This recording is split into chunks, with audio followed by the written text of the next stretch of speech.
On May 12th at 7:02, let's start with the Pledge of Allegiance.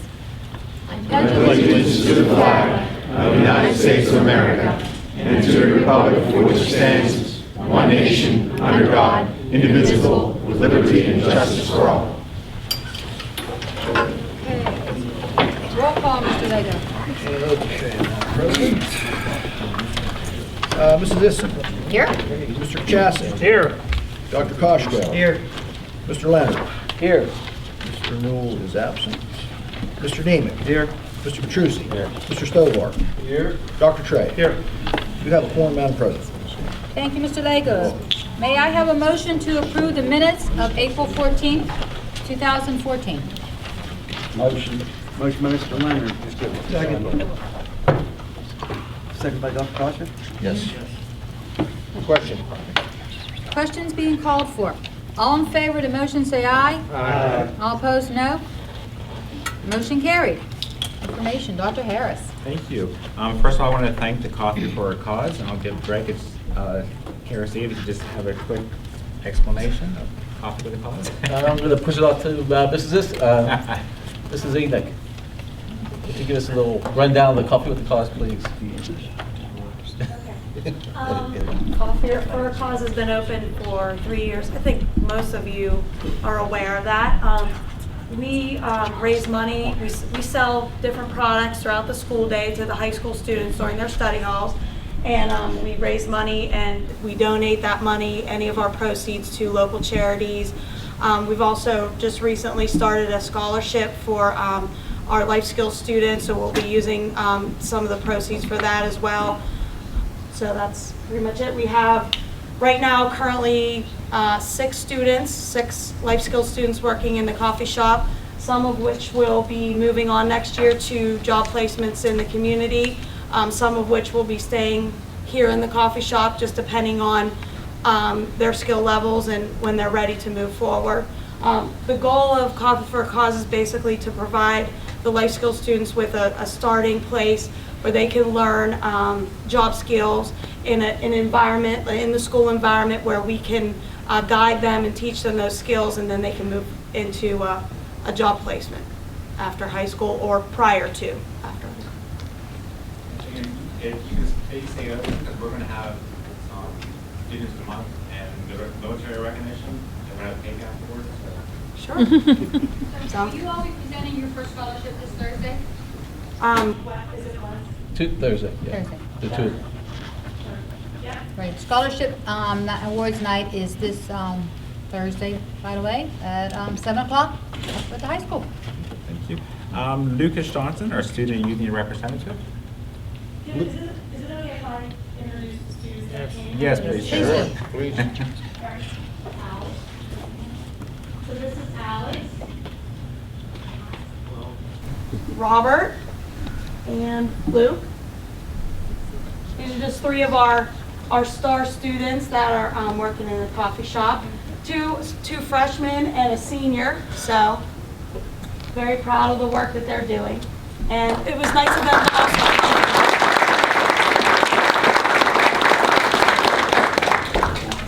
Thank you. Thanks. Representative Lucas Johnson. Lucas couldn't be here. I think Mike Mazzell, is he here today? Mike? Calling once? Mike? No? Lucas said he had Mike coming on his behalf, so I guess we'll have to wait till next month. I guess the school's going great. Thank you. Students of the Month. First, we're going to have Mrs. Coiner from Sunrise. Thank you, Dr. Harris. Maylin, you want to come on up?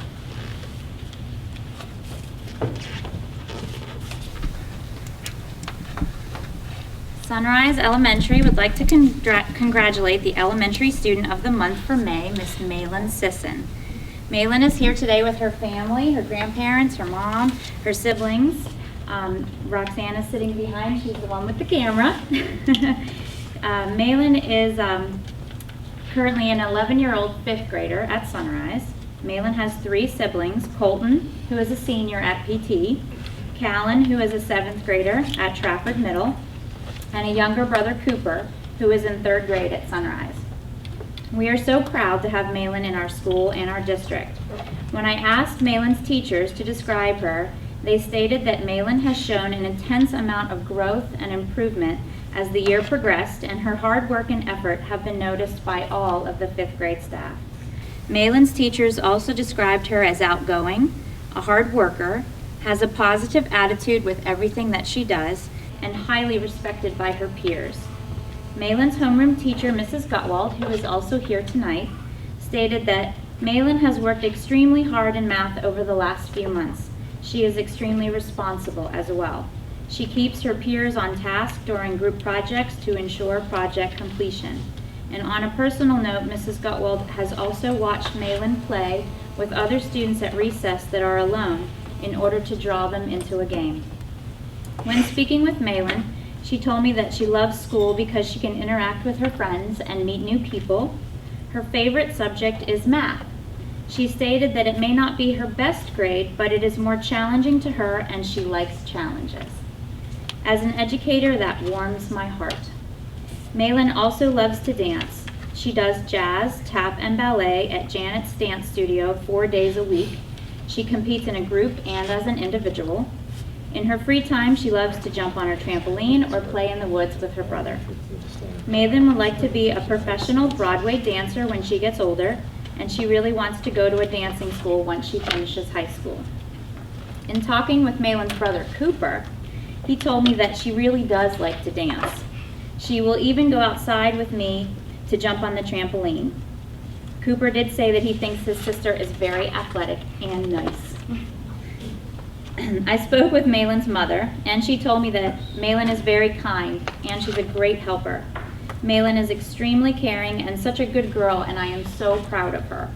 She is very busy outside of school with dance, as it occupies a lot of her time.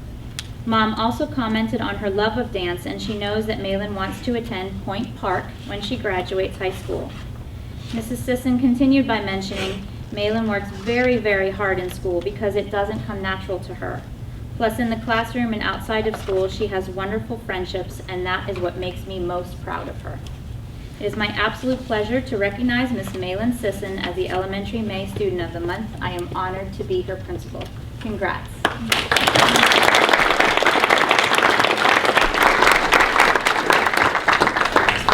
Congratulations, Malin. There you go. So have you ever seen a Broadway show? Yeah, What did you see? rockets. What is it? Rockets. Rockettes. Well, good. Well, maybe one of these days we'll see you there. I loved it. When I went to New York City, I loved it. And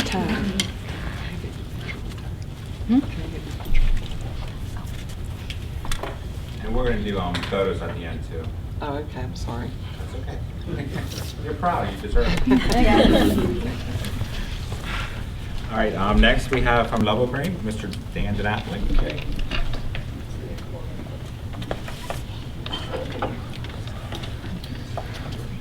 Gives me great pleasure to introduce Mia Muro as this month's Elementary Student of the Month. Mia is a 3rd grade student in Miss Amy Kelly's class at Level Green Elementary. She is the 9-year-old daughter of Shane and Laura Muro, who are sitting behind me, and the younger sister to Hannah, who is in 7th grade at Trafford Middle, Shane, who is also behind me, 8th grade at Trafford Middle, and the older sister Haley, who's away at college over on the West Coast, out in California. Mia is a well-rounded student. She has recently entered the gifted program and currently has straight A's. She enjoys competitive swimming year-round and playing soccer for the PT Soccer Club. Other activities she enjoys are riding bikes with her brother and sister and camping when they get a chance to go to the lake. I asked Mia what she would like to be when she gets older, and she told me she hasn't thought too much about it. She enjoys being a kid right now. Good job, Mia. Stay right there. Mia's teacher, Miss Kelly, who is here as well, states Mia is a very personable and friendly girl. She gets along with both boys and girls in the classroom and often is the peacemaker between the kids that have a disagreement. She is extremely helpful with other children in her room. She will finish work, help others around her, and also help Miss Kelly do something without batting an eye. Mia has also developed a sense of humor more than any child that Miss Kelly has ever had. She feels she would be a fantastic stand-up comic. She's the kind of child that you know you can count on to do the right thing, to tell you the truth about things, and if you have a substitute, she knows exactly how things are supposed to go. So she keeps an eye on the class. Miss Kelly states Mia could probably run my classroom. All right. With all that being said, Mia, I am so happy for you and congratulate you on being the elementary student of the month.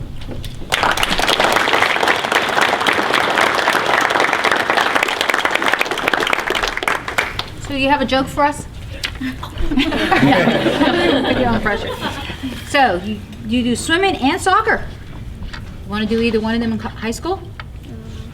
You can do both of them. You know, your seasons don't overlap. Okay, I look forward to seeing you there. Next, we have the middle school winner this month from Penn Middle School, Mr. Jim Simpson. Thank you, Dr. Harris. Christopher, if you want to come down. I want to introduce Christopher Risner, 8th grader at Penn Middle School. He's our May Student of the Month. He's the son of Steve and Linda Risner, and the younger brother, Michael Risner of Penn Township. Talking to his parents, they say Christopher is helpful, hardworking, and a conscientious son. He completes jobs around the house without being asked, and neighbors rely on him to walk their dog and take care of their chickens. And I had to ask, yes, take care of the chickens when they are away. He also volunteers in the summer for Janet Area Meals on Wheels. Some of his interests outside of school include piano, hunting, and soccer. He's an avid reader, and it shows in his creative writing and expansive background knowledge.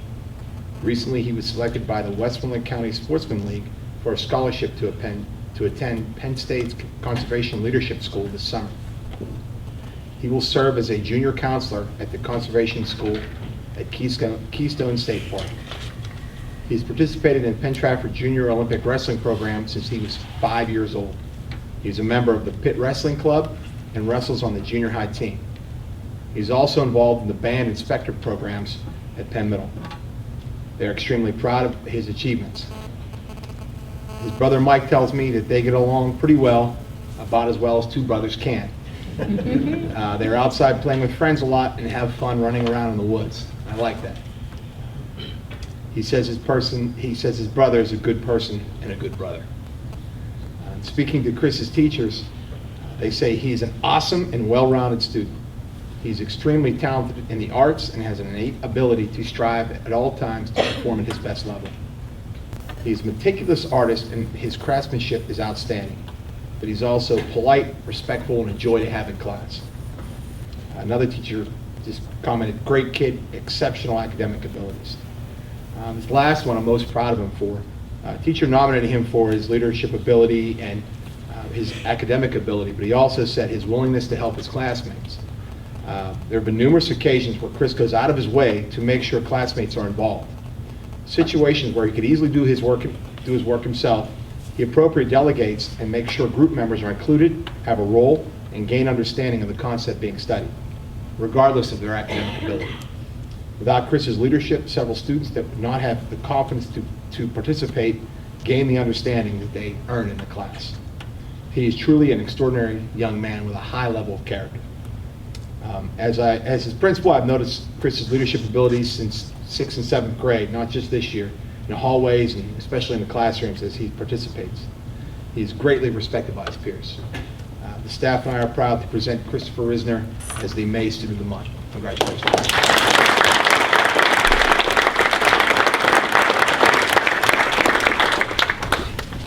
Congratulations. I have to ask you, what do you do to take care of chickens? Take their eggs, feed them, water them. Okay. Well, it sounds like you have a lot of good skills that are going to take you far in the workplace, especially the management, the leadership skills. We're also always looking for good people with those skills. Good luck to you. Thanks. And for our high school student of the month, we're going to have Mr. Scott Inglace. I have Matt Senkow. Matt, come on up, please. Matt is a senior at the high school, and I know he's here with his mom, Rick, and Amy Senkow, and he has a sister, Julie, who's in 9th grade, and he also has a brother, Timothy, who's in 5th grade at McCullough. Maybe you remember, when were you here, Matt? What was that? Back in the summertime, I think. He presented the student credit union branch to everybody. He was one of the 3 students that was really the founding father of one of the founding fathers of the student credit union. He interviewed among a number of kids, and he was selected as one of the 3 who would actually run the teller in the school as a teller 2 days a week in the building. And he also works at the credit union, which is right across from the Giant Eagle over there. He works there in the evenings and on weekends, and he's really found his passion. He, his goal when he, well, I guess last year his goal was to go to school and become an electrician. But when I talked to him today, he said, "Yeah, well, the credit union screwed up those plans." So now he's decided that he's going to be a finance major as a result of what he has learned and experienced with the credit union. In the short time of working at the student branch, he really enjoyed working in the finance world. As I said, he continues to work after school on the weekends at the credit union branch of Penn Township. Matt decided, as I said, he wanted to change and have a concentration in finance, which I think is really what his passion is going to be. The employees at the credit union have said that he's one of the best employees that they've ever worked with over there, and he's very, very highly regarded by the employees over there. They speak very highly of him. He's taken all kinds of business courses here at the high school. He's been involved in accounting, computer programming, finance, business math. He's always willing to help his classmates in those courses. He's also enrolled in economics class, and one of the projects that he just worked on was he had to pitch a business to the class and to the teacher, kind of like Shark Tank. If you ever saw that show on television, he had to pitch that to them to see, if it was going to, I don't know what they did. They bought into it or didn't, and the teacher gave him a big thumbs up. He said it was an outstanding presentation where he actually was going to put a putt-putt and arcade at the Rite Aid location on Route 130, and had a whole business plan as for that to happen. And so if we can get that lawyer to work, that would help us. And probably some of the old parts of the old putt-putt are still there, because there was one. Well, I told him that back when I was a kid, I used to play on the old putt-putt that was there, and he'd know what I was talking about. But there was a putt-putt there a long time ago. One of the other big reasons why I have Matt here today, he's an active member of our FBLA, which is our Future Business Leaders of America. He placed first in the state of Pennsylvania in the personal finance event, so that was quite an accomplishment. In doing so, he qualified to compete at the national level, which will be held in Nashville, Tennessee this summer, so that's a great accomplishment. Congratulations, Matt. He's an Eagle Scout, so you all know what that carries, a high level of integrity and the moral standards that are associated with that. His project was involved a tree planting project over at Bushy Run Park, which he was extensively involved with and ran that program. His teachers say he's a great kid. He's someone you would want your children to have as a friend. He's a very kind worker. He strives for perfection in everything he does. It does not matter if he is doing a homework problem or running an experiment in the lab. Matt is always very thorough and will not stop working until he and his classmates uncover the truth. His physics teacher said that.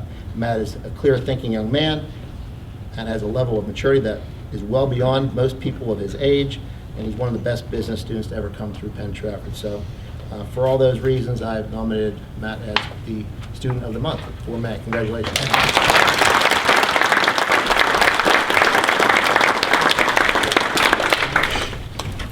Congratulations, Matt, Thank you very much. and good luck in nationals. Any college plans besides finance? IUP. IUP? Mm-hmm. Well, good luck to you. Thank you. Sure you'll do well. We're going to have photos with all the student of the months for the newspaper, but we're going to wait till right after the military signing ceremony. I'm going to turn that over to Mr. Inglace. We have 5 students we're going to recognize from the military, and as you know, it's a great sacrifice that these kids are going to commit to give to our country over the next 2, 3, 4 years, however long they're going to commit. And we certainly want to recognize that and are appreciative of your service and your intent to serve our country. We have 3 branches. We have the Marines, National Guard, and Air Force represented today. So I'm going to have, if you don't mind, I'm going to have each recruiter come up here, and if you could just introduce your student and maybe tell us where he'll be stationed, where he's going to boot camp, or wherever he's going, and what his specialty area is. So Sergeant Early, if you want to come on up, he's a fixture at the high school. He's up there every day. So Sergeant Early's from the National Guard. Come on up, Tyler.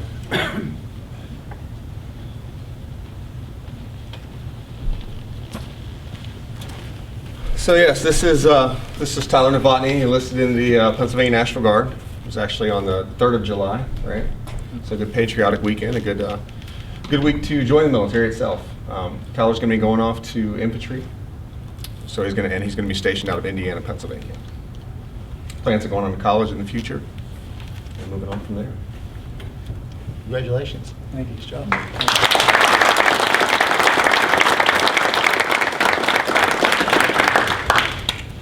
Eric Quinter. Eric's going to the Air Force. And I don't know all the recruiters, so if you can introduce yourself, I'd appreciate it. I'm Staff Sergeant Stonecipher from the Air Force recruiter.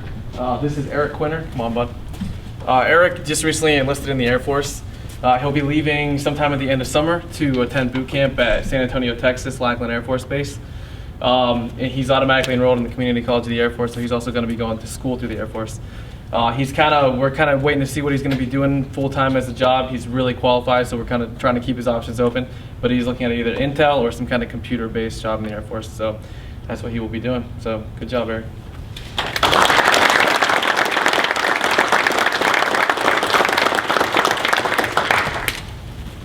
And in the Marines, we have Cody Atkinson, Jared Frankenfield, and Sean Lander. Good afternoon, everybody. I'm Staff Sergeant Shook, your local Marine Corps recruiter. Up here, I got Mr. Cody Atkinson. About this time last year, Cody stepped up to the plate and decided he wanted to take the 13-week challenge of the hardest training America has to offer. So I'd like to give him a warm round of applause for taking that challenge.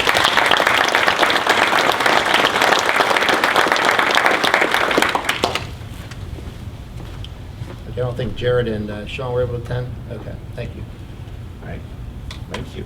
I'm going to take a short break to have photos with the military and the student of the month, and we also have cake. And everyone, please help yourself to coffee on us. Okay, it's that time of year where we need to adopt a preliminary budget. And keep in mind that it is preliminary. We have between now and June 19th, I think, when our meeting is, to make changes. Hopefully by then, we'll have a little bit more guidance from the state what our subsidy is going to look like.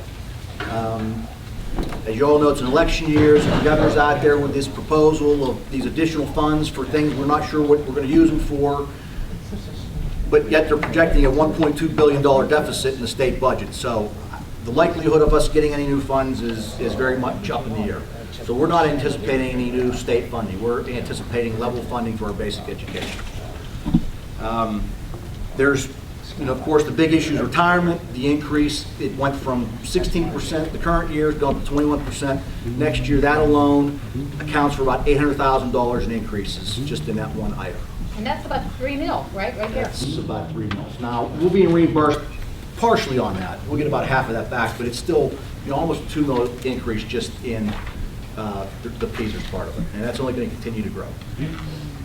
What has the people who have the authority to do something done about it? They've kicked the can down the road, if anything. They've not done anything to address future employees. They've really, nobody wants to touch this issue. And quite honestly, it should be a no-brainer, at least for new employees come in and change the system so that it's manageable down the road, but they're just not there yet. So who's left to deal with this problem? So it gets pushed down to us at the local level to deal with it. And again, not that we ever want to raise taxes, but we're limited in the amount of revenue we can raise locally, so it really ties the director's hands in what we can do. And as a result, a lot of times I think we end up cutting our educational programs to a degree, and that's really the worst thing that we can do, but it's sometimes the only option we have. I mean, look at the number of teachers we've reduced in the last 7 years, 8 years. We're down 40 or 50 teachers, so those are classroom assets that are gone. So with that in mind, this is our starting point, and we will be working between now and the end of next month to make this as livable as possible. Okay, our current budget, we have $49.3 million. Right now, for next year, we're at $50 million, or an increase of almost $800,000, which kind of coincidentally ties into our PSERS number, but there are other factors as well. Overall, that's only a 1.6% increase. Fortunately, through attrition, we're hiring most everybody that retired. We're not eliminating positions this year, but the savings on those salaries has helped somewhat. Revenue last year, again, was in line with expenditures. This year, we're currently at $49.6 million, or $341,000 increase, which represents 0.69%. As we can see, this continues, the local share continues to increase. We're now up to 53% funded locally, 45% from the state, and a very small portion, less than 2%, comes from the federal government. 45%, that includes transportation. That includes transportation, that includes debt service, that includes the retirement, the social security. What is their instruction percentage? You know what that is, about 30%? It's about 35%. And technically, isn't it supposed to be 50/50? Yes, That's technically what It it keeps is. going in opposite directions every year. Right, it does. Okay, our local revenues, we're looking at an increase of $762,000, and there is going to be an adjustment to the millage based on the preliminary budget. We hope that that goes away by next month, but that's where we're at right now.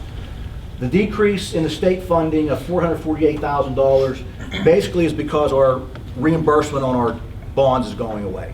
Our old bonds, which we were getting reimbursed for, are going away. So our net debt service is the same, but that's why the big decrease there, because that was over $1 million revenue item. Federal revenue is just a very small increase. We've been having problems with access funding. Hopefully they're resolved, but there's been a big backlog in terms of getting those funds. And I don't know, Mr. Carazia, are they working on getting that fixed finally? No school district this year has received any access funding at all. And it's just kind of like all in limbo right now, waiting for it. Yeah, So, and for us, that's $500-some thousand. $500,000 to $700,000 that we report That's a in. big piece of revenue that we haven't got yet this year. We anticipate getting it, but who knows when. So again, our revenues overall are increasing by $341,000. Hey, Brett, what is it? Does the access money come from the feds or the state level? Comes from the federal. It's a federal revenue source. Passed through the state, but it's considered federal revenue. Okay, Yes. thank you. Yep. Okay, again, just recapping, the local revenue up $762,000. State down $448,000. And the federal, a very small increase, $28,000, assuming access gets fixed. So again, overall $341,000 increase, or 0.69%. So a very modest increase in our revenues. Okay, on the expenditure side, again, almost 58% goes to instructional areas, 31.5% support, 3.67 is non-instructional, that's kind of our student activities, and the other uses, which is our debt service, is approximately 7%.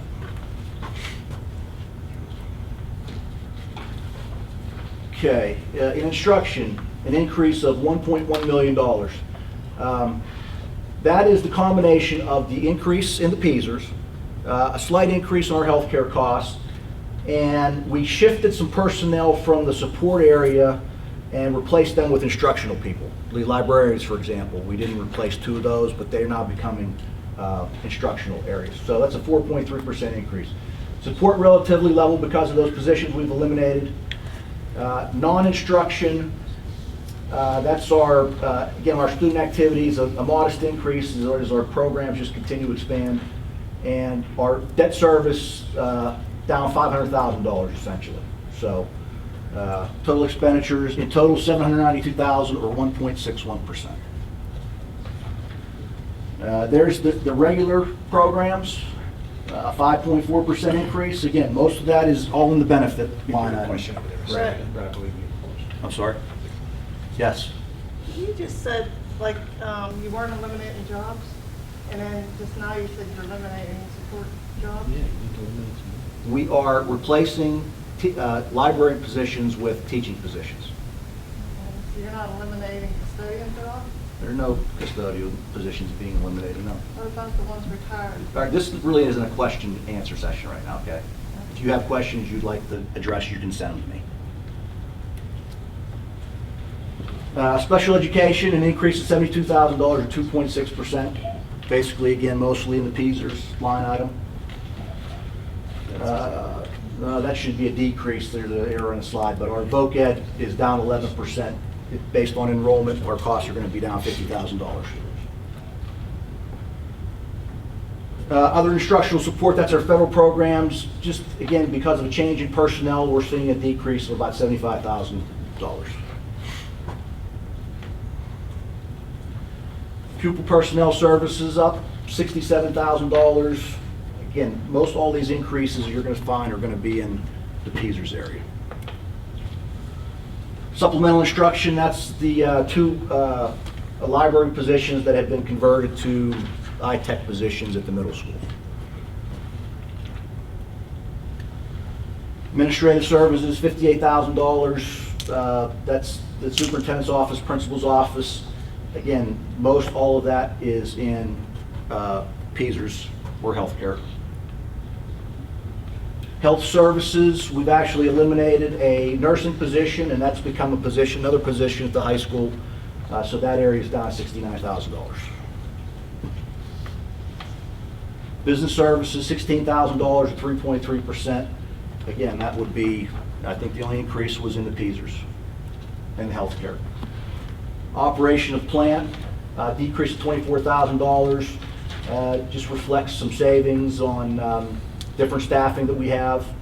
So very modest decrease of 0.4%. Transportation, Dr. Harris has done a great job managing transportation, eliminating unnecessary runs, so our increase is only 0.4% as opposed to the 3% per year that the rates go up.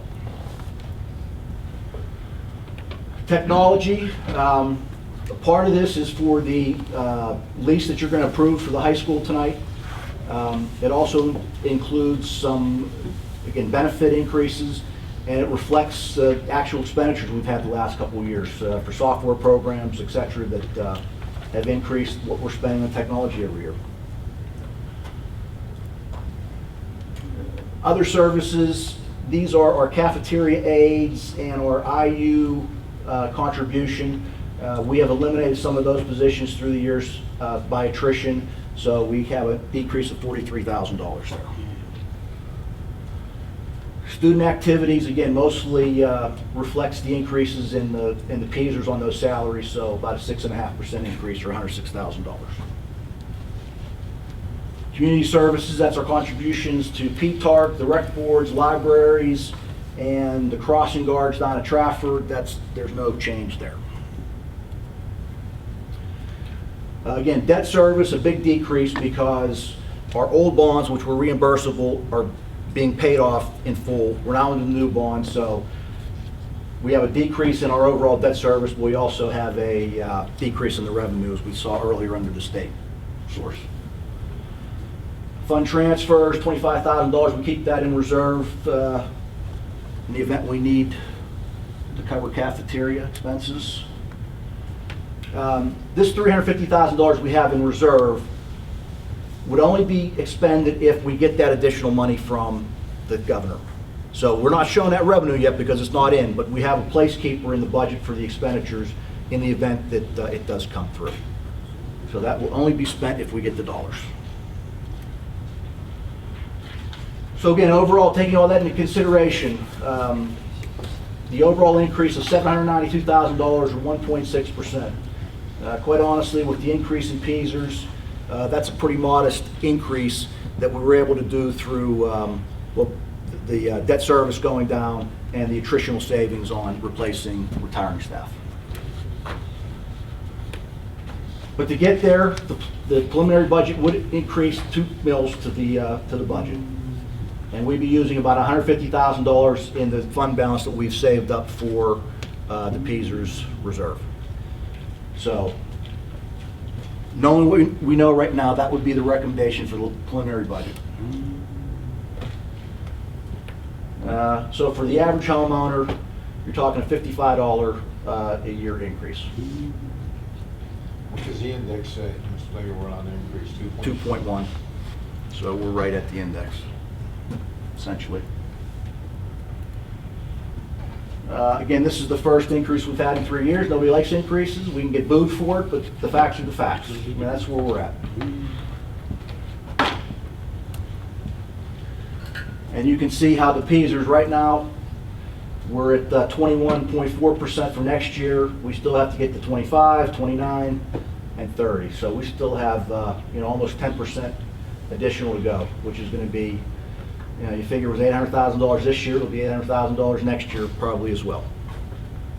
We're close to it. That's it. Questions? Yes, sir. When do we anticipate the actual money that we count on to be spent? When will that come in? So there was a couple points of guesstimation, but estimating. When will we know for a fact? You know, Dr. Koster, there is no guarantee that we'll know before June 30th. Again, we're mandated to pass our budget. The state is supposed to pass theirs by June 30th, but it very rarely happens. Even though the one party has the governor in both houses, with the election year, I'm guessing it's going to go late into the year. Now, we can always reopen the budget if they pass it after June 30th. So if we find out after June 30th that we're going to get $500,000 more dollars, we can reopen our budget and make adjustments then.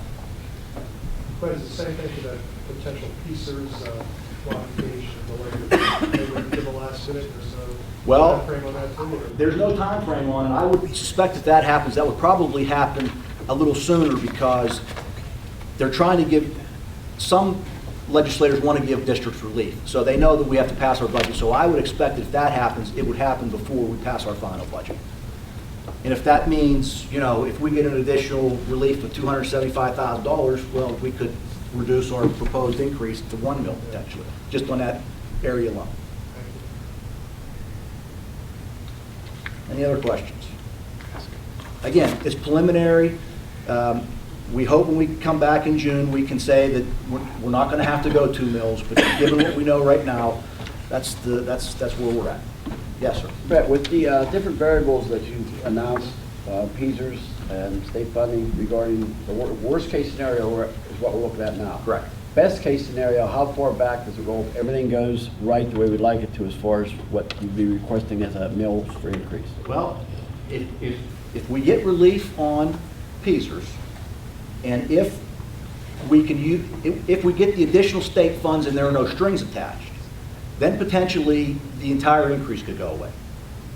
And the access funding, where does that come into play, the $500,000 access funding? That's on our federal revenues. We're anticipating we're getting it. It's just a timing thing. The money is supposed to be released. They're holding hearings now in Harrisburg.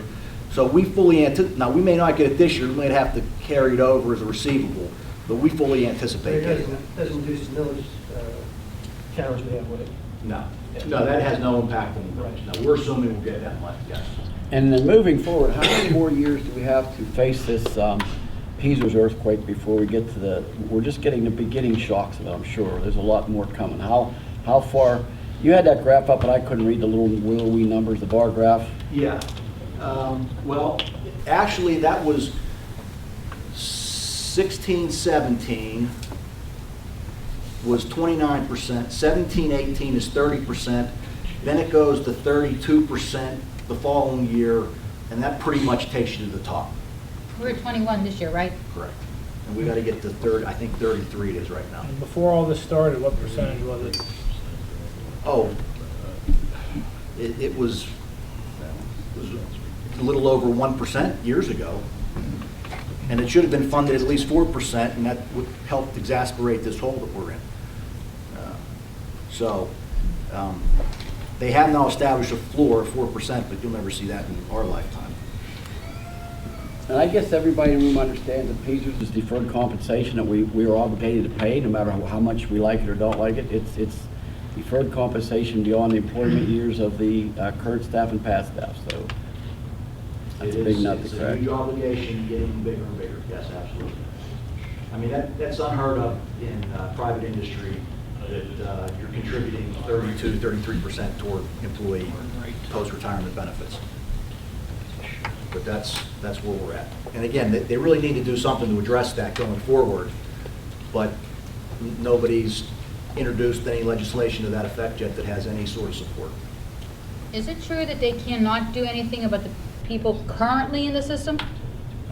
Well, that's a question that can be argued both ways. it's pretty sure that they can't affect any benefits that have already been earned. So if you have 20 years in and the modifier is 2.5%, they can't change that. You have to get 20 years at 2.5%.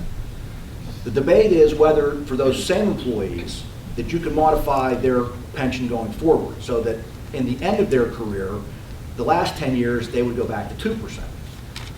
There's arguments both ways. You know, one side argues that, no, you can't do that. The governor's point is he thinks you can do that, but it hasn't been challenged. But he hasn't done it. But he hasn't done it, no. Wasn't there a court case once, Brett, on something like that? Didn't something go to court? And they couldn't deduct the That's what I thought. tasers. I thought there was a court ruling. But again, I think that what the governor is arguing is that only applies to what you have already earned. He's saying what you earn going forward, he can modify. But that's not, you know, it hasn't been argued, it hasn't, you know, both sides think they're right about it. The Supreme Court hasn't ruled on it, Right. basically. Because he tried to cut the president employees' retirement down, and it was ruled that they cannot touch their retirement. So, back in like 2001 or 2, it went from, the modifier went from 2 to 2.5%. Correct. So we can move it up, but we just can't move it down. Well, For new employees, but not for the current one. When, back in 2001 or 2, it went up for everybody, correct? correct.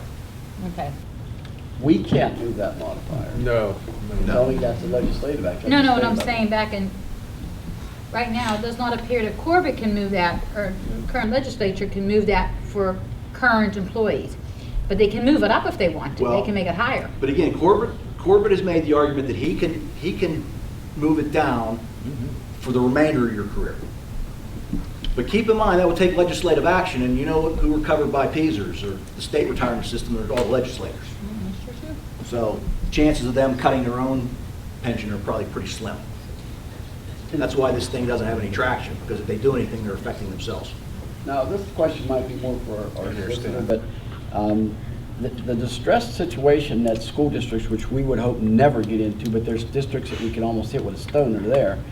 How does that affect the PTSDers, and is that, how are their obligations carried through in those distressed districts, like Duquesne, I believe, is one of them? Well, they just owe the money. It just continues to accrue. I mean, if they don't have the money to pay it, it's just going to continue to accrue. And there are distressed districts where the governor actually sent, there's an account with money in it, and like in Chester Upland School District where he's Harrisburg. written checks, you know, to those districts for different things. But it's at the discretion of the governor. It's not legislative action, and it's whatever. But I would think ultimately, you know, the state's responsible if a school district fails. So if it fails, it's going to be responsible for meeting its obligations. Yeah, they're going to have to pay the pensions. It's just like they might not get the contribution from the district. Right.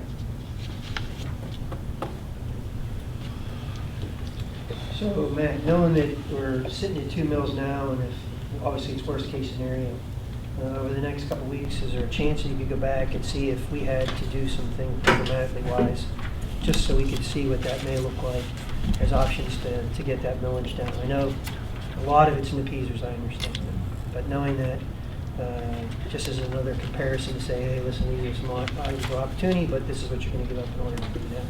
So we I can take have, take a I can that. look at it with Scott, myself, Greg, Brad, and I can have each principal look at their budget one more time. We do that all year long. No, I know We, you don't. That's why I don't think there's, but You look at just to staff take another numbers. look at it before we. Well, and again, you know, some of the things that I think we start to look at is deferred maintenance. You know, you get the items that we've been doing every year, trying to stay on top of them. Can we sacrifice a year and say, you know, knock out a mill's worth of repairs? It's potential. It is. But just so we're aware of what the opportunity may be. I know it's pretty tight, but 2 mil increase on the, is it still a 2 mil increase that we want to try to reduce? But we can bring you back some ideas. They may not be good ideas, but we can bring you back some ideas and kick them around. And, you know, said our goal is to have a 0 mil increase, but sitting where we're at right now, that's where we're at. So we'll keep working on it, though. Thank you. And hopefully, you know, information from the state will clear up, and that'll give us a better idea. It's really hard to build a budget when you don't know what one of your major revenue sources is. You know. It was easier when Peasers wasn't at 21%. Anything else I can answer for anybody? Thank you. And let me just call me, email me, whatever, if you have questions during the week, you know where to find me. And tell them that the budget's open to the public for 30 days. It'll be on the website probably tomorrow. So if anybody has any questions, and explore it, and Mr. Lego will gladly answer any questions for you. Yep. And the only other thing under information, Dr. Trey gave me an announcement earlier, to make sure I share, the Southwestern Region 3 for Westmoreland County Spring Cabinet Meeting is on Saturday, May 31st from 11 to 12 at the Westmoreland Intermediate Unit. Do you have any more information on that, Dr. Trey, or do you have any more information? No, it's the multiple agendas, and we always have representation from the various legislators and the senators. They bring us up-to-date information, probably budget-oriented at that stage. So it's valuable there. Any colleagues that like to go with me, love to have you. Thank you. And that's all I have, Doctor. Mrs. No, Ising. not the doctor. All right, thank you, Dr. Harris. Okay, at this time, it's time for audience recognition. The following rules are in effect. You must state your name, address, and group affiliation, if any. Your statement will be limited to 5 minutes in duration. All statements shall be directed to the president, and no participant may address or question a board member individually. I may interrupt your statement if your statement is too lengthy, personally direct, abusive, obscene, or irrelevant. I do have a list of residents who wish to address the board. Your name will be called in the order in which you sign up, and we cut off sign-ups at 7 o'clock. Okay, the first one is Michelle.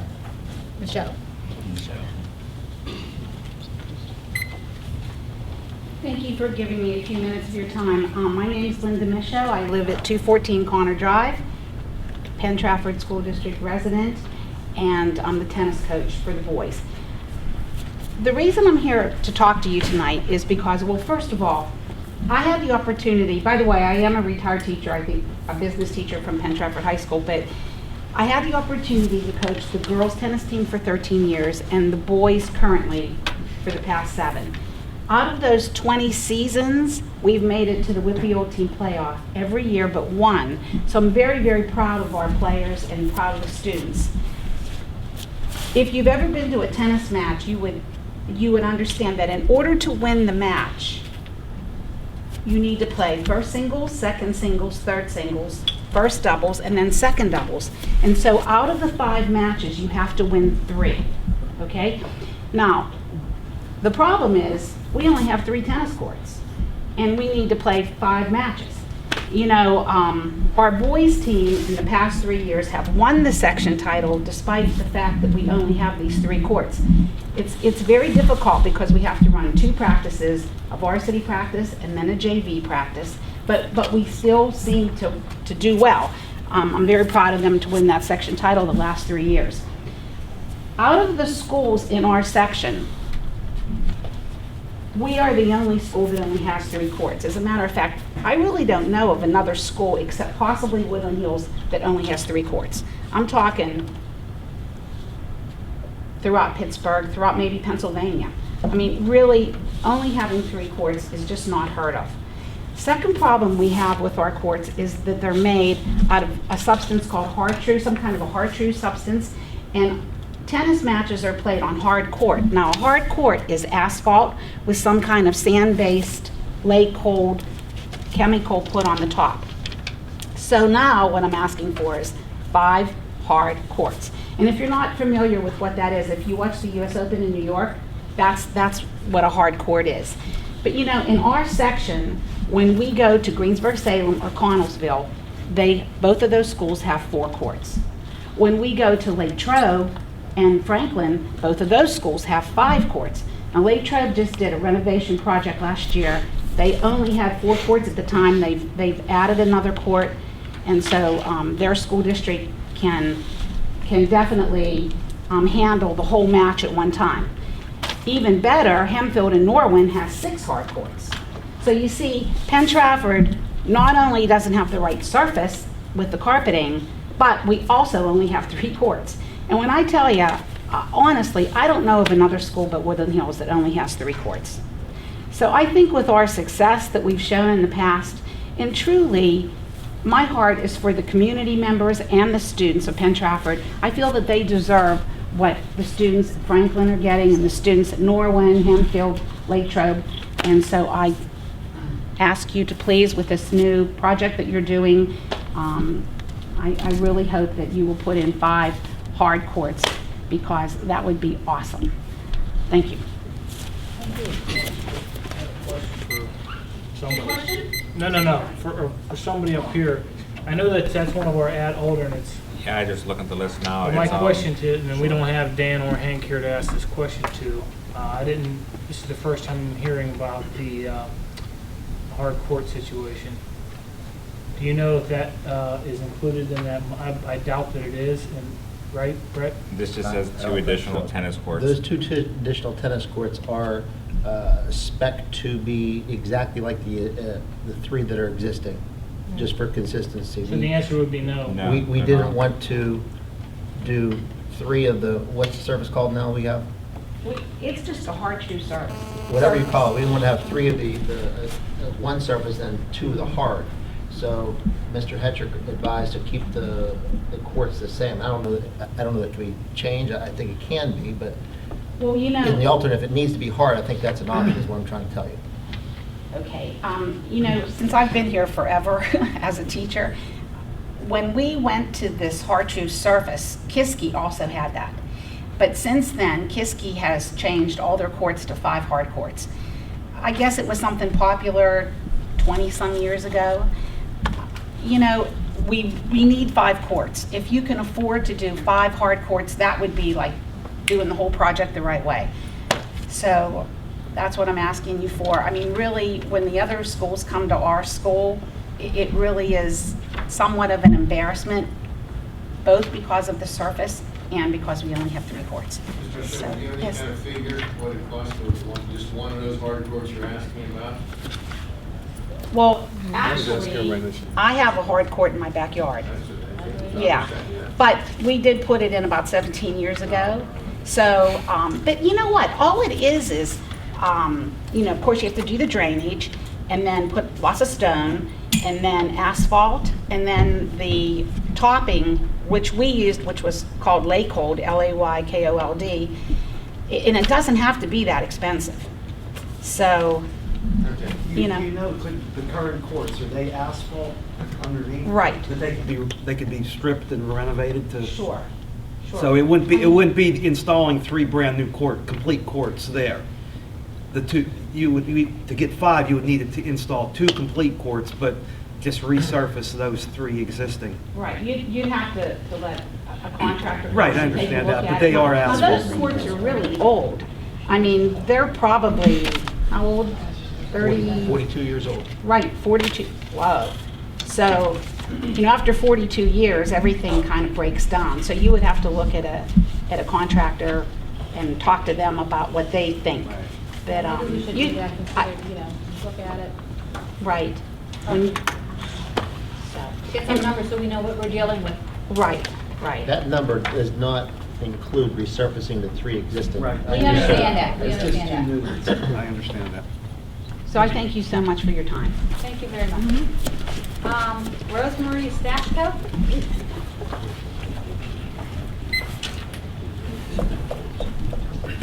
Good evening, everybody. My name is Rosemary Stashko, and I live at 1010 Noble Pine Court in Level Green. And I'm a USPTA teaching professional, developmental coach, and I've worked at the Club Sport and Health for 10 years. And don't boo me here. I am the head coach at Plum High School for both the boys and the girls teams. My major concern is for the safety of our courts. I was out there walking around. Now, mind you, I have 2 sons that have graduated. One will graduate this year. Both spent 4 years with Mrs. Michaud. Out of those 3, 3 out of the last 4 years, they've won the section. I just took a walk. I'm not out there on these particular courts, but it is the hard court underneath, and I've noticed there's a bunch of waves. in those courts. I mean, it could potentially be a liability issue, and I don't want it to turn out to be that. It's just extremely bumpy out there, and I feel that the viewing area of the courts too, being abutting the road, I mean, there's very little viewing area, and I've been there when cars are going pretty fast, and I'm just afraid for the kids' safety. Especially during, football games, something else big going on at the high school.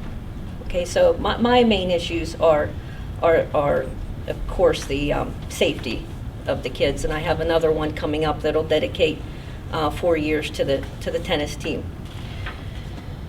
So, I mean, along with Mrs. Michaud and being a coach myself at Plum. At Plum we have 4 courts. Yes, the ideal is 5 courts. The ideal is the way the matches have to be run. It gives everybody a chance to play. Every 10 years, because I asked this question of Plum, how many years do they resurface their courts? It's every 10 years. And I know Gateway just resurfaced theirs. I'm getting new ones resurfaced now, not a total dig up or anything. So they actually, budget that out. Every 10 years they get resurfaced. So I just want to ask you guys to continue what I've started here and what Mrs. Michaud started, the sport of a lifetime. I mean, it is a sport of a lifetime. These are the only 3 courts here in Penn Township, and well, with the exception of Trafford Middle, I think they have a couple over there. Yes. They use, not in very good shape. No, they've been there a while, but they're usable now. Mr. Bracco, he reconditioned them much as he could. They used the gym last night, yes. Mm-hmm. I do agree with Mrs. Michaud that they should be a hard court surface. It is the predominant surface. Taking my sons around to Philadelphia, Lancaster, I mean, that's predominantly the surface. If it's done right, they'll drain well, and with minimal maintenance, they should last a long time. I think.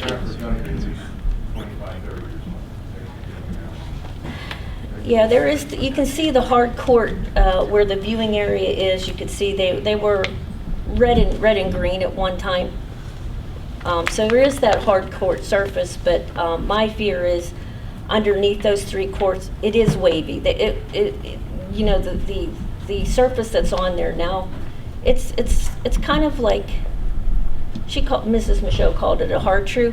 It's more like a carpeting surface, and it is really worn, and there's sand on it, and but it just covers up the surface, which is imperfect to begin with.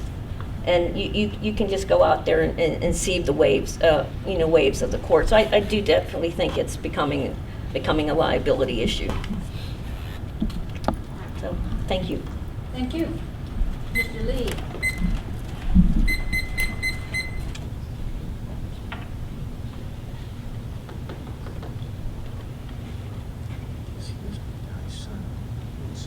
Hi, good evening. My name is Feng Bom Lee. I'm a father of 3 tennis players. My oldest son, he's going to join here next year. And I play tennis too. Okay. We have been playing, we have been using this court for about 7 years here.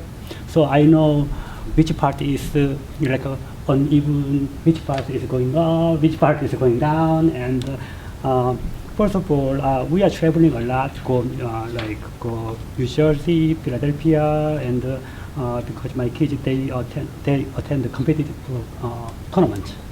Okay, and I haven't seen any carpet type tennis court like Pittsburgh area and New Jersey, in Philadelphia. I haven't seen, because the problem is first of all, the ball doesn't bounce here. This is carpet type. The ball doesn't bounce a lot. So what happens in like students from Latrobe and the other area, they come here and then they play here. Oh, come on, the ball doesn't bounce. Also, sometimes the surface is uneven. That means ball hit the ground and it bounces weird, something like so weird. So they say, oh, it's not fair to play here. So sometimes other high school students they say like that. And I talked about uneven. It's right now it's so uneven. And so another problem is if you go, let's just say, I don't know that area. If you see those 3 courts there, like if you go like right and back side of the court, the ground is going down actually. The whole ground is going down. So if you keep ball there and the ball is not roll all by itself, that's another problem. Okay, and the last one is since we have here 3 courts, like right now more and more people, like all the students, they want to play tennis because if the temperature is high enough. And sometimes, some, students here, they are waiting, okay, for their turn. Or they are going to, some, students, they go Franklin, okay. But if you go Franklin, they have nice 5 hard courts. Then that area is also so crowded. So that's also another issue. Well, thank you. Thank you very much. Ms. Seaman.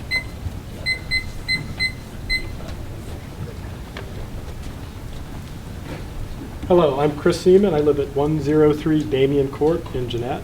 My son Timothy is a player on the boys varsity tennis team. I'm especially concerned about the safety of the courts. I don't know if any members of the school board have actually walked the courts.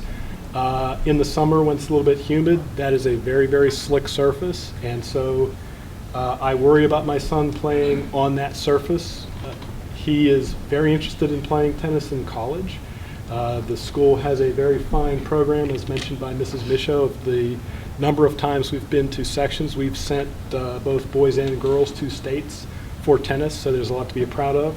Right now, just off the top of her head, Mrs. Michaud came up with 5 students: Megan Hudak, CJ Price, Maria Iovino, Anthony Bukowski, and Christina Vecchiola, who are all on scholarships for tennis because they got their start here. I think we owe the students who play tennis the same level of facilities that we give our other varsity athletes. And I would really hate to think that a student had a career-ending injury on our courts because of a slick surface that we chose not to fix. There's, as well as the surface, there are other issues with the orientation of the courts. The sun sets in the to the west, which is one of the facing directions. So any of the late afternoon matches that are held, students have the sun in their eyes, so it's difficult to see the ball coming at them. We also have not even gone to the simple step of putting up a windscreen on the back. So in the very windy days during the spring tennis season, it's a challenge for any of the students who are playing varsity matches to qualify for whip rules in just substandard facilities. So I think the school board owes to look at that and look at other school districts and at least bring it to parity with what other school districts have. Thank you. That's all we have. All right. Move it in back yeah. Okay. May I have a motion to approve the treasurer's report in the high school extracurricular fund report? Motion by Mr. Petrucci. Second. Second by Mr. Katsas. Question. Question being called for. All in favor of the motion, say aye. Aye. All opposed, no. Motion carried. May I have a motion to approve the list of bills for the month of May? Motion. Motion by Mr. Devine. Second. Second by Mr. Petrucci. Second. Question being called for. This will be a roll call vote. All in favor of the motion, say aye. Aye. All opposed, no. Motion carried. Okay. Any old business? None this evening, Madam President. Thank you. We had an executive session prior to this meeting, so we don't have a need to move at this to meet at this time. During that executive session, we discussed some student disciplinary matters, some personnel matters, some legal matters, negotiation, and to receive, you meant to receive some information regarding the budget. Okay, moving on to new business. Dr. Koshko, athletics and extracurricular. Thank you, Madam President. Move to accept the following resignations effective immediately. Anthony Barrerio, assistant track coach. Brittany Chido, assistant girls basketball coach. Robert Divins, 9th grade boys assistant basketball coach. Russell Gratton, the assistant varsity football coach. Olivia Rizzo, assistant girls basketball coach. And Sonny Thomas, assistant varsity football coach. Second. Second by Mr. Petrucci. Question? Question being called for. All in favor of the motion, say aye. Aye. All opposed, no. Motion carried. Move to open the following position. 7th grade girls basketball coaching position at Penn Middle, 8th grade boys basketball coaching position at Trafford Middle, and 9th grade boys assistant basketball coaching position. Second. Second by Mr. Leonard. Question? Question being called for. This will be a roll call vote. All in favor of the motion, say aye. Aye. All opposed, no. Motion carried. Move to approve the following volunteer coaches, contingent upon the receipt of all necessary documentation and acceptance of Act 34, 151, and 114 waivers from the Commonwealth of Pennsylvania within 30 days. Volunteer assistant varsity football coach, Russell Gratton. Tony Manacia. Cameron Sadler. I think Cam Sadler. From Gateway? Yeah. Volunteer assistant girls basketball coach, Brittany Chido and Olivia Rizzo. Second. Second by Mr. Petrucci. Question. Question being called for. All in favor of the motion, say aye. Aye. All opposed, no.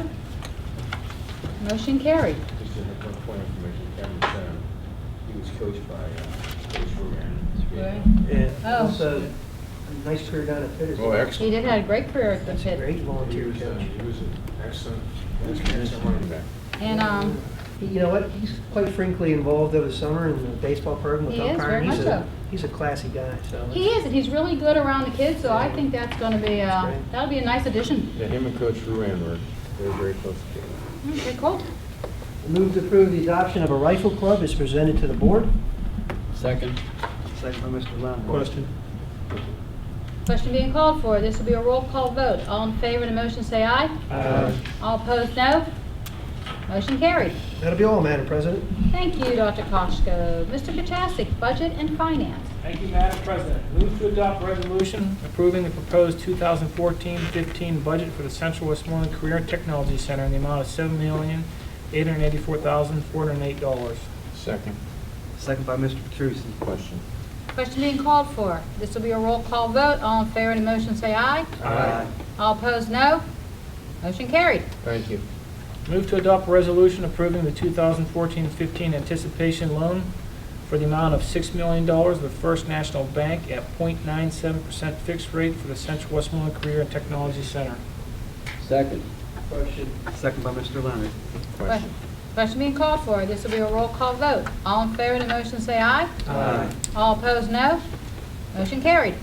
Move to prepare a resolution authorizing CWCTC to establish a capital reserve fund without the current restriction of use for a telephone and fire alarm system. Second. Second by Mr. Petrucci. Question. Question being called for. This will be a roll call vote. All in favor of the motion, say aye. Aye. All opposed, no. Motion carried. Thank you. Move to approve the following compensation rates for aides, health room technicians, substitute teachers, and substitute support personnel for the 2014-15 school year. There will be no increase from the 2013-14 school year, as listed. Second. Second by Mr. Petrucci. Question. Question being called for. This will be a roll call vote. All in favor of the motion, say aye. Aye. All opposed, no. Motion carried. Move to designate S&T Bank and/or its successor as treasurer of the Penn Trafford School District for the 2014-15 school year at no cost to the district. Second. Second by Mr. Petrucci. Question. Question being called for. This will be a roll call vote. All in favor of the motion, say aye. Aye. All opposed, no. Motion carried. Move to approve the following expenditures for the month of April 2014 for the high school renovation project according to schedule. Builder's risk premium of $42,900 and the Farland Kistler and Associates for $6,600. Second. Second by Mr. Petrucci. Question. Question being called for. This will be a roll call vote. All in favor of the motion say aye. Aye. All opposed, no. Motion carried. Move to tentatively adopt a preliminary budget for the Penn Trafford School District for the 2014-15 school year in the total amount of $58,098,211 for advertisement and publication in accordance with the district policy and the school laws of Pennsylvania. The preliminary budget calls for a $2 million increase in real estate tax for a total of 76.85 mills. The rate for Allegheny County was 16.36. Second. Second by Mr. Petrucci. Question. Before we go to, I have a couple comments as opposed to questions. I just want to make the notation that this, for me, this is not necessarily my sanctioning of a $2 million increase. It's preliminary to move forward to the next step for further evaluation. So I'm not stipulating by any vote I would make agreeing to a $2 million increase at this time. Question. Okay. Question being called for. This will be a roll call vote. All in favor of the motion say aye. Aye. All opposed, no. Motion carried. Move to approve the purchase of iPads, laptops, and carts for use district-wide at a cost of $723,598.50 as presented to the board. Second. Second by Mr. Petrucci. Question. Question being called for. This will be a roll call vote. All in favor of the motion say aye. Aye. All opposed, no. Motion carried. That is all, Madam President. Thank you, Mr. Katastik. Mr. Leonard, Buildings and Grounds and Safety. I have nothing tonight, Madam President. Thank you. Thank you. Mr. Nemec, Employee Relations, Negotiations, and Transportation. Nothing tonight, Madam President. Thank you, Mr. Nemec. Dr. Trey, Food Service. 3 items, Madam President.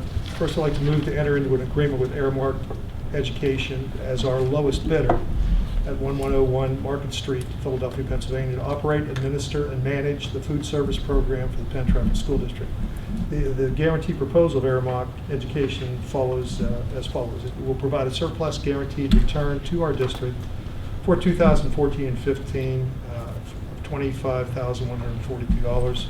And it will work with the district to identify options to replace aged equipment as designated by the district up to $20,000 over the course of the contract. Second. Question. Second by Mr. Petrucci. Question being called for. This will be a roll call vote. All in favor of the motion say aye. Aye. All opposed, no. Motion carried. Second item is to move to approve the following breakfast and lunch prices for the 2014-2015 school year as listed. Second. Second by Mr. Leonard. Question. Question being called for. This will be a roll call vote. All in favor of the motion say aye. Aye. All opposed, no. Motion carried. And finally, move to approve the following mill prices for the 2014-15 school year. There will be no increase from 2013-2014. Second. As listed. Question. Question being, Second by Mr. Leonard. okay, question being called for. This will be a roll call vote. All in favor of the motion say aye. Aye. All opposed, no. Motion carried. Thank you, Dr. Trey. Mr. Petrucci, Personnel and Curriculum. Thank you, Madam President. Move to approve additional substitute teacher and support personnel for the month of May 2014. Second. Second by Mr. Katasik. Question being called for. All in favor of the motion say aye. Aye. All opposed, no. Motion carried. Move to authorize administration to issue reasonable assurance of employment notices to all eligible employees for 2014-15 school year. Second. Second. Second by Mr. Katasik. Question. Question being called for. All in favor of the motion say aye. Aye. All opposed, no. Motion carried. Move to employ the following summer help, $8 an hour effective May 27, 2014. Technology help is James Chismar, Steve Fulton, Jeffrey Hudson, Vincent Markolinsky. Ground help, Ryan Maraston, and Caleb Mason. Second. Second by Mr. Katasik. Question. Question being called for. This will be a roll call vote. All in favor of the motion say aye. Aye. All opposed, no. Motion carried. Move to approve the following FMLA leave requests. Barbara Clark, Heather Cogan, Autumn Fazio, Jenna Huffman, Vera Moog, Allison Sinoweski, Roseanne Triani, as listed in the rest of the dates. Second. Second by Mr. Katasik. Question. This will be question being called for. This will be a roll call vote. All in favor of the motion say aye. Aye. All opposed, no. Motion carried. Move to approve the following student teacher and intern assignments for 2014 school year as listed. Second. Second by Mr. Kachasik. Question. Question being called for. All in favor of the motion say aye. Aye. All opposed, no. Motion carried. Move to approve the following revisions 2014-15 calendar school year. Monday, April 6, 2015 will become the fourth makeup day. Commencement will be Thursday, May 21st, 2015 for graduating seniors instead of Friday, May 22nd. The last day of school will be Friday, May 22nd, 2015 for grades K to 11. Second. Second by Mr. Leonard. Question. Question being called for. This will be a roll call vote. All in favor of the motion say aye. Aye. All opposed, no. Motion carried. Move to approve the following conference requests: Chad Wasso, Glenn Cooper, and Brenda Christopher. And the rest of that is listed. Second. Second by Mr. Kachasik. Question. Question. Okay, question being called for. This will be a roll call vote. All in favor of the motion say aye. Aye. All opposed, no. Motion carried. Move to approve the following books for AP World History of 2014-15 school year. They are in the textbook budget according to the textbook cycle. The title, there's two books. The title is World Civilization, and the title of the other, World Civilization, the Global Experience Walk Across the My History Lab. It's the 6th edition. And B is The Ways of the World, a Global History with Launchpad and ebook, 2nd edition, as listed the rest. Second. Second by Mr. Kachasik. Question. Question being called for. This will be a roll call vote. All in favor of the motion say aye. Aye. All opposed, no. Motion carried. Move to employ the following professional employees effective April 18, 2014 to teach in areas of their respective certification as assigned administration. Employment is contingent upon the receipt of signed contract not later than Friday, May 16, 2014, subsequent receipt of all necessary certification, documentation, and extends Act 34, 151, Act 14 waivers from the Commonwealth of Pennsylvania. First is Samantha Carney. Step 2B, salary $43,100. B is Andrea Rescura. Step 1B, $42,300. Then Leslie Santacola. Step 8, PhD, $52,765. I will second that, but I just have one minor correction. Unless I heard you wrong, you said April, but it's August 18th. I believe you said April. I probably did. I apologize for that. Second by Mr. Leonard. Question. Question being called for. This will be a roll call vote. All in favor of the motion say aye. Aye. All opposed, no. Motion carried. I think some of them are here. Yes, and can you introduce Yes, them? some of us Yes. are here. Wait. I see somebody. First one, and actually she's an alumni of Penn Trafford, Andrea Friskur. Which year did you graduate, Andrea? 2009. 2000, a recent graduate. Yeah. Very well. And how many years have you been working with the Penn Trafford chorus and band and everything? This has been my 4th year with the musical as the vocal director, but I help out with the chorus department whenever Mrs. Verbright needs me to. We appreciate all your efforts, and Andrea will be taking over at the elementary schools. She'll be at Level Green, Trafford Elementary, and Harrison Park, teaching elementary music. Thank you very much. Thank you for being here. And our second person who is here is actually, we have another PhD in the house, Dr. Leslie Santacola. She's actually going to be doing multiple duties. She has an English certification and a business certification. She'll be teaching 3 English classes at the high school and 3 business classes at the high school. So we are very lucky to have you. Thank you. Thank you very much. From Greensburg. I'm sorry? You coming from Greensburg? Yes. Welcome to our school district. Thank you. And Samantha Carney, she's actually in the state of Indiana. She came to her teaching lesson, and every single interview she actually drove about 7.5 hours to come. And I thought she was coming from Indiana because she said, I got a hotel, and I kept thinking, well, why are you getting a hotel? And then it finally dawned on me it was the state of Indiana. So I'm very happy. And I told her, please do not drive up for tonight. It is okay. So she is at home.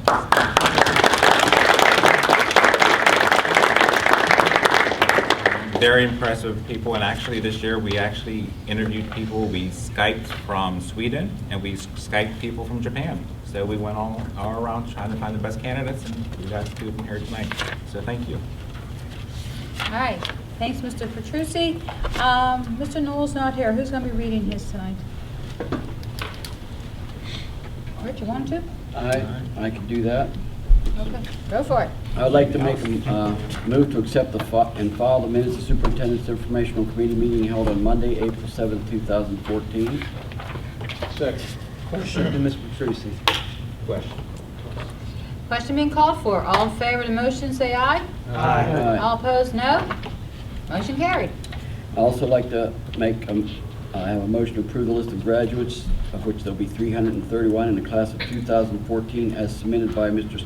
Scott Inglis, Principal of Penn Trafford High School, pending satisfactory completion of all the requirements for graduation as prescribed by the Commonwealth of Pennsylvania Penn Trafford School District. A copy of the list will be filed with the official minutes of this meeting.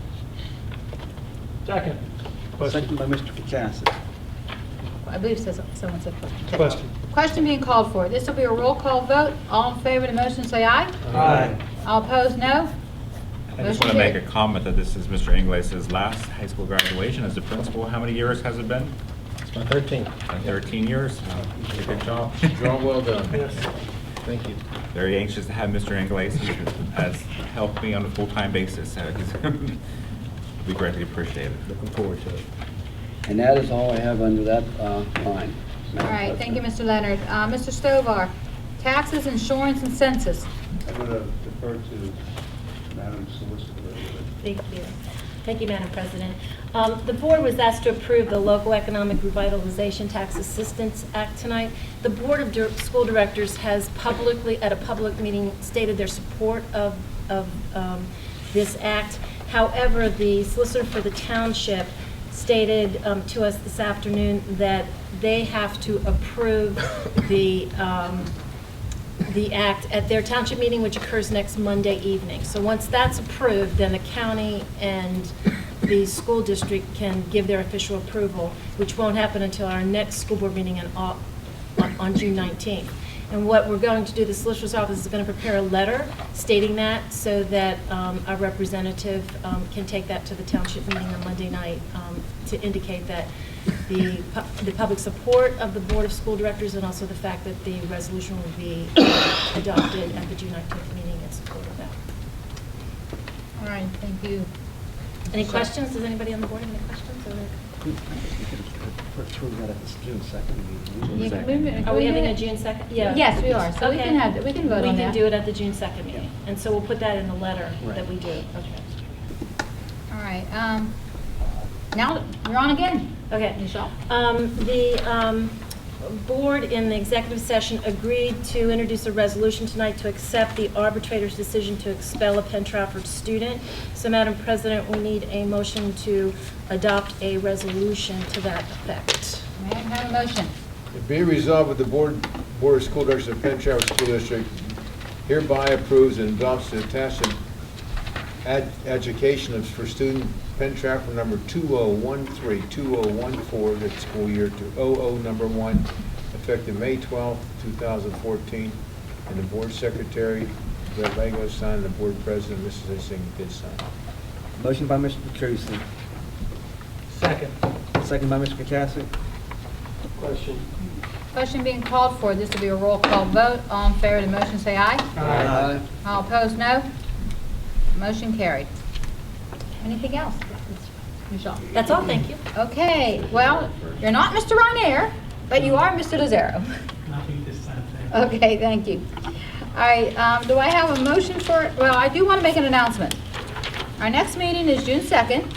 It's our informational, but we will be meeting, voting on the LERTA. And then our second meeting of the month is being moved from June 9th to June 19th. Which is a Thursday night, so a little bit different schedule. Explain why. Okay, we will be opening bids for construction, and that night we will be awarding a bid. And we'll be actually doing our final vote on the budget, correct? Correct. And then we'll do our final vote on the budget that night. Okay, that being said, do I have a motion for adjournment? Motion. Second? Second. All right, this meeting is adjourned at 8:38. Thank you.